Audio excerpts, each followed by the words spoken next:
بسم اللہ الرحمن الرحیم۔ رمضان المبارک کے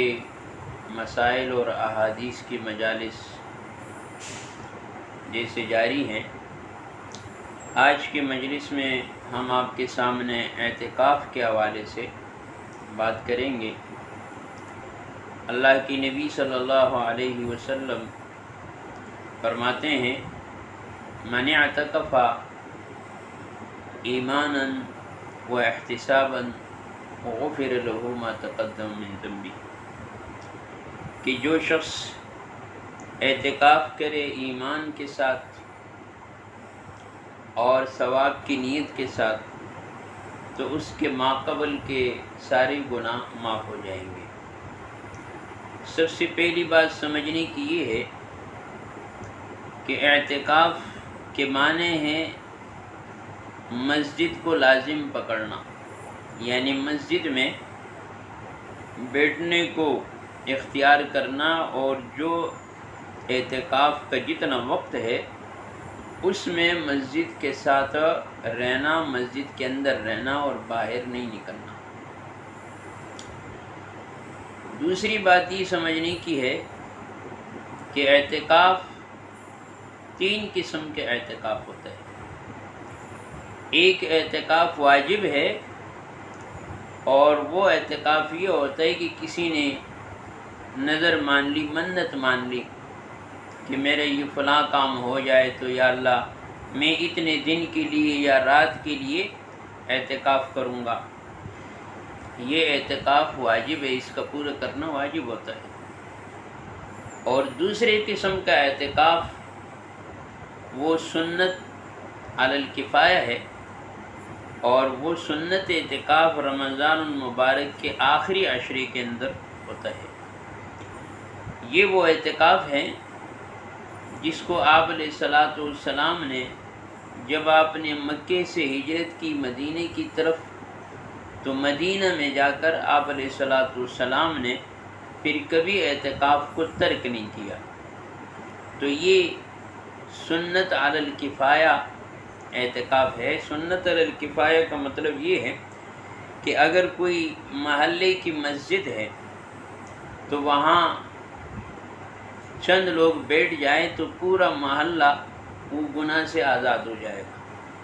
لیکن اگر کوئی بھی اعتکاف کے لیے نہ بیٹھے تو پورا محلہ گناہگار ہوگا۔ اس لیے یہ سنت علی الکفایہ کہ اہل محلہ جہاں جن کی جو مسجد ہے، تو کوشش یہ کرنی چاہیے کہ زیادہ سے زیادہ لوگ وہاں پر بیٹھیں اور اپنے مساجد کو بھی آباد کریں اور اعتکاف کی ثواب کو بھی کمائیں۔ اور تیسری قسم کا اعتکاف نفلی اعتکاف ہوتا ہے کہ چاہے کوئی 1 منٹ کے لیے بھی مسجد میں جاتا ہے لیکن اعتکاف کی نیت کر کے جاتا ہے، تو یہ نفلی اعتکاف ہے۔ یا اسی طرح کوئی یہ نیت کر لے کہ میں یا اللہ 1 دن کا اعتکاف یا 1 رات کا اعتکاف نفلی اعتکاف میں بیٹھتا ہوں، تو یہ نفلی اعتکاف میں بیٹھ سکتے ہیں۔ لہذا یہ اس وقت جو ہمارے سامنے اعتکاف کی صورت ہے، چونکہ رمضان المبارک کا آخری عشرہ عنقریب شروع ہونے والا ہے، تو اس لیے ہمیں تمام مسلمانوں تک یہ پیغام پہنچانا چاہیے کہ وہ اپنے مساجد کو آباد کریں اور اعتکاف میں بیٹھ جائیں۔ اسی طرح آپ علیہ الصلاۃ والسلام کی ایک روایت ہے، صحیح بخاری کی روایت ہے، حضرت عائشہ صدیقہ رضی اللہ تعالیٰ عنہ فرماتی ہیں کہ اللہ کی نبی صلی اللہ علیہ وسلم اذا دخل العشر، کہ جب رمضان کا آخری عشرہ داخل ہوتا تو آپ علیہ الصلاۃ والسلام شد میزرہ واحیا لیلہ وایقظ اہلہ، کہ جب رمضان المبارک کا آخری عشرہ داخل ہوتا تو آپ علیہ الصلاۃ والسلام اپنے تہبند کو کس لیتے اور رات کو زندہ کرتے اور اپنے گھر والوں کو جگاتے۔ اس حدیث کے اندر اس آخری عشری کی بہت بڑی اہمیت بیان کی ہے اللہ کی نبی صلی اللہ علیہ وسلم نے کہ آپ علیہ السلام اپنے تیبن کس لیتے۔ محدثین کرام اس کا ایک مطلب یہ ذکر کرتے ہیں کہ جیسے کسی کام کا ارادہ کیا جاتا ہے اور انسان کہتا ہے کہ میں نے اپنی کمر کس لی ہے کہ اب مجھے یہ کام کر کے چھوڑنا ہے۔ اور دوسرا مطلب یہ ہے کہ آپ علیہ السلام نے جو فرمائے کہ شد میزرہ، اس کا مطلب یہ کہ ان 10 دنوں میں 10 راتوں میں آپ اپنے ازواج کی قریب نہیں جاتے اور گوئے کہ صرف اللہ کی عبادت میں یکسوئی کے ساتھ لگ جاتے اور امت کو بھی یہی تعلیم آپ علیہ السلام نے دی ہے۔ اور دوسری بات احیا لیلہ، کہ ان 10 راتوں کو 10 جو آخری عشرہ ہے اس کی رات کو زندہ کرتے۔ زندہ کرنے کا ایک مطلب تو یہ ہے، یہ لفظی ترجمہ میں بتا رہا ہوں، مطلب یہ ہے کہ عبادت کرتے ہیں۔ اور شاید اس میں یہ نکتہ ہے زندہ کرنے سے کہ جو اس رات میں عبادت کرے تو گویا اس کی رات زندہ ہو گئی، اور جو عبادت نہ کرے تو گویا اس کی رات مردہ رہ گئی ہے۔ بہرحال تو آپ علیہ السلام رات عبادت کر کے گزارتے تھے۔ اب یہ مطلب بھی نہیں ہے کہ رات جاگ کر گزارنا، جیسے ہمارے ہاں لوگ گلیوں میں بیٹھ کے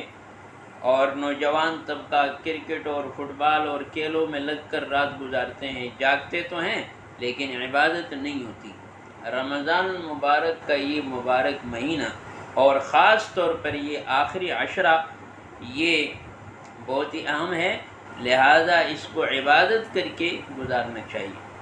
اور تیسری بات ایقظ اہلہ، کہ ان 10 راتوں کی اہمیت اتنی ہے کہ آپ علیہ السلام اپنے اہل و عیال کو بھی جگاتے تھے، چونکہ رات میں تہجد کی نماز پڑھنا یا اور نوافل پڑھنا تو یہ نفل ہے اور نفل کے لیے کسی کو جگایا نہیں جا سکتا، لیکن